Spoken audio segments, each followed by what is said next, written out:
All right, so we are talking about the defensive line. You have to make a choice. Are you taking a DT or a DE? All right, I'm going to tell you my thoughts. My thoughts is I'm taking a DE. Why? Because you have Isaiah Buggs. You've got guys in the middle, and you got a third-round pick that you traded up to get who is in street clothes. So put him in. Put the big boy in. Put him in, and you get Hutchinson some help on the outside. Because you invested in your D-line, right? You invested by drafting a third-round defensive tackle. So now, but them edges is thin, bro. We got Romeo, Julian, where art thou? Neither one of them are there. It is time to get Aiden some help because he's gassed out there. He's gassed. Put that big boy in the middle. Let him play. Let him play. And you get Hutch. You cave in those outsides. That's where I'm at. So what do we do now to fix this defense? What do we do now? We stop shopping at Dollar General. Brad is on the phone with somebody. He on the phone with somebody.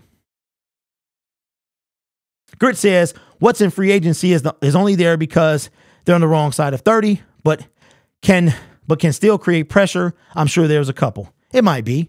It might be. I haven't looked. I haven't looked. But that's what we used to doing.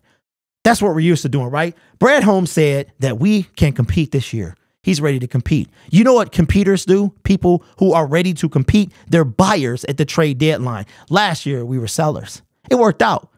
TJ Hockenson wanted a big contract. We didn't give it to him. He got the biggest contract in tight end history in the NFL. We weren't about to do that for him. Not for him. But it's going to have to be done to somebody. To somebody. If you look at the top 4 teams in the NFL right now, you got the Kansas City Chiefs, you got the Philadelphia Eagles, you got the Dallas Cowboys, and we'll throw in, I don't know, who else? One other team. They all got people getting paid on their team. That's how you keep a good team. So for me, I'm taking a DE over a DT because we invested in the DT in the draft. Matter of fact, we gave up draft capital for a project DT. So put them out there. Let them get some schoolwork in. Let them get some work. What are we doing here? This is our year. There's no way, and you know I'm right. I'll get to you in a minute, Loss. You know I'm right, right? Aaron Rodgers is gone. There's no way we lose to Jordan Love. There's no way. Kirk Cousins, he's playing well, but the rest of his team ain't outside of Justin Jefferson. There's no way. They won 11 one-score games last year. 11-0 in one-score games. There's no way. And there's no way the Chicago Bears should threaten anybody outside of Chicago. This is our year, and we are not giving it away. So make something happen. And have I lost patience? No. Have I given up? No. I'm just tired. I'm tired. Aaron Glenn, all that preaching you doing. Brad Holmes, for as good as you are, it's time to get a D-line. It's time. If you think about it, he's invested in Levi Onwuzurike. I forgot all about him. Josh Pascal, where you at? You're on IR, buddy. Right? But we want to build through the draft. We ain't paying none of them. None of them getting paid right now. So go out and get somebody that's already proven. That's the thing I be trying to get through to y'all. Okay, it's okay to build through the draft. But if we draft right, those players are going to get paid. Why take a chance on that guy? For instance, for me, go get Brian Burns. Go get Brian Burns today. What are we waiting on? I don't care. What Carolina doesn't want. We ain't talking about Carolina. I'm talking about the Detroit Lions. Let me hear that Brad Holmes was on the phone talking to Tepper, whatever his name is. Hey, listen, man, what can we do? Here's my thought. This is my thought. I've always believed this. The Detroit Lions, they wanted Will Anderson Jr. That's who they wanted. They were going to try, hoping he fell to 6. He wasn't. They wanted to come up, but the price was just too high. Brad was like, I can't do it. A lot of y'all think he wanted Devin Witherspoon. I told you from the very beginning, it was never, ever, forever, ever, Jalen Carter, and it wasn't. We had an opportunity, we passed him. Who we didn't have an opportunity at was Will Anderson Jr.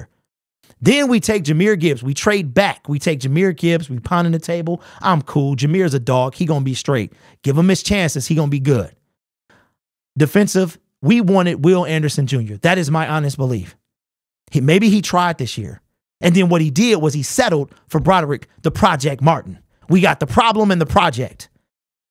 I'm tired, y'all. Like I said, I haven't given up. I haven't thrown in the towel. I'm not wavering or wishy-washing. I'm just speaking my mind. And what I'm ready to see, y'all, is dominance. I'm ready to see the defensive line dominate other offensive lines. I'm ready to see the San Francisco 49ers.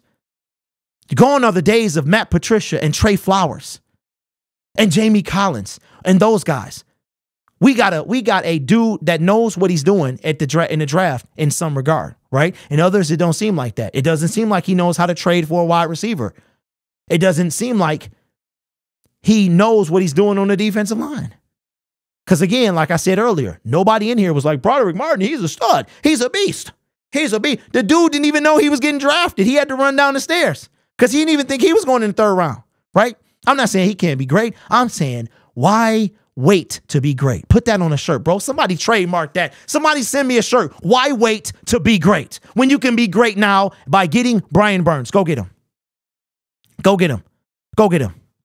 I'm not saying forget them picks like the LA Rams. I'm saying it's time to get difference makers on this team. We've had enough Project Dollar Store people. It's time. And I love all these guys. I love them.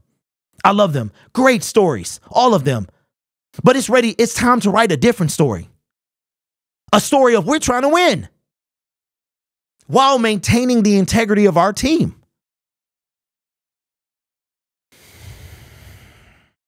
Yes, Kareem Hunt is not. He is a Cleveland Brown. We all saw that coming. We could have gotten, but slept. Wouldn't have to give up anything. Brett, what's his name? Matt Patricia had a chance to get Brian Burns. You know who he took? TJ Hockenson. We had a chance to get Derek Brown. You know who he took? Jeff Okudah. So there's a possibility we're not even having this conversation. But we are. And we need to. Would we give up the next year's first to get a game changer next to Hutch?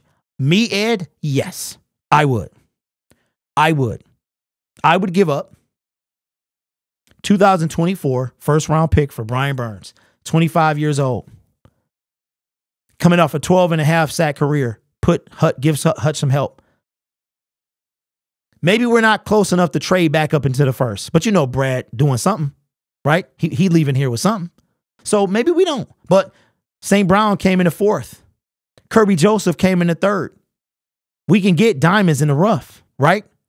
Y'all favorite line of all time, James the Problem Houston, came in the sixth round, right? Brian Branch fell to the second. You don't know what the NFL draft got in store. Maybe we get a first round talent in the second round again and trade up. Our offense is set. Our offense is set minus a wide receiver or two. We got Jahmyr Gibbs for years to come. We got David Montgomery for the next 2 years. We might need a tackle here and there. We got to get some receivers, but we got our tight end, right? Free agency coming up. See, it ain't all through the draft. That's why free agency is first. Mike Evans, free agent, potentially. Go get him. You're going to have to pay some money, Brad. It's time, right? You tell me, why would we be excited if we got Mike Evans? Why would we be excited if we got him? Or anybody who can make a difference, because they can make a difference. We know what we're getting, and we know what we have coming to our team. All I'm saying, y'all, is it's time. It's time.